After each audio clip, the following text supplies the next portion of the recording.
During our last hour, we introduced you to the Paula Fasseas woman, the founder of PAWS Chicago no-kill animal shelter. But that was just half the story. Once she discovered that more than 40,000 pets in Chicago were being killed every year, she stepped up her efforts, growing a volunteer squad that has led to a 91% decline in the killing of homeless pets. Paula and her late husband Peter squeezed every inch of spare space out of buildings they owned before eventually opening the PAWS Chicago Adoption Center in Lincoln Park, coming a long way from the Chicago shelters that shocked them into action a quarter-century ago. We built it into a state-of-the-art adoption center where the dogs were not in cages. They're in rooms with, air conditioning, heating, music. They get lots of enrichment, which is critical because shelter dogs are very stressed.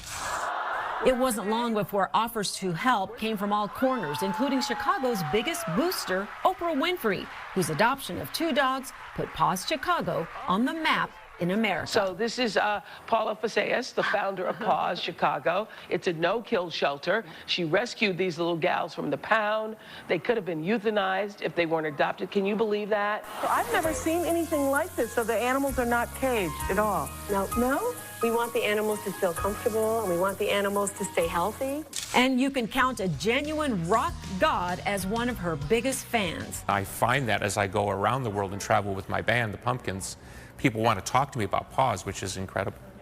From there, PAWS pioneered mobile spay and neuter clinics, offering a low or no-cost solution to Chicago's pet overpopulation problem. The spay-neuter surgery prevents thousands in the future. It turned out to be so successful, a Stanford economics professor volunteered to study it after he adopted 2 PAWS cats of his own. It was obvious that there had been a huge change in what was happening in Chicago, and you could really chalk it up to PAWS. And there were differential declines happening in the surrender of animals in those parts of the city where PAWS had most aggressively targeted their spay-neuter efforts.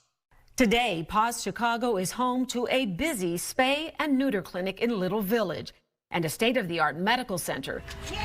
The largest homeless pet hospital in the country, saving the lives of 98% of the animals who wagged through the doors. More than 77,000 animals have been adopted through PAWS, 300,000 spay-neuter surgeries and counting. We're 17,000 surgeries a year.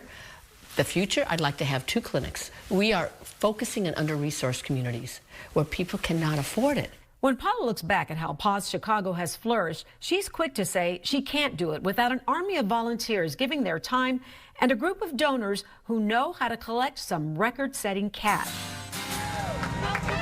I am in love with Chicago. There is no city like this. People have that heart and soul, and they really care.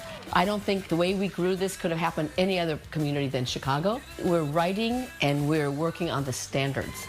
PAWS Chicago no-kill rescue model is now the norm in America, and its reach goes beyond Chicago, rescuing pets left behind during natural disasters, making Chicago the forever home for cats and dogs, all because one woman had an idea, the will, and a voice. Those eyes and those faces, oh my God, all they want to do is love us. All they want to do is be there for us. PAWS Chicago will be here forever. You guys are so familiar with PAWS. We have them in all the time. Last year, they raised a record $1 million+ at their fur ball. You would think, wow, that's a lot, that's enough, but it's not, because it takes a lot to keep this organization going, between the medical facility, the adoption center, the spay and neuter clinic, which is the key to keeping the homeless population down, is spay and neuter. And that's when everything changed, when she realized if we spay and neuter, there will be fewer cats and dogs out on the streets.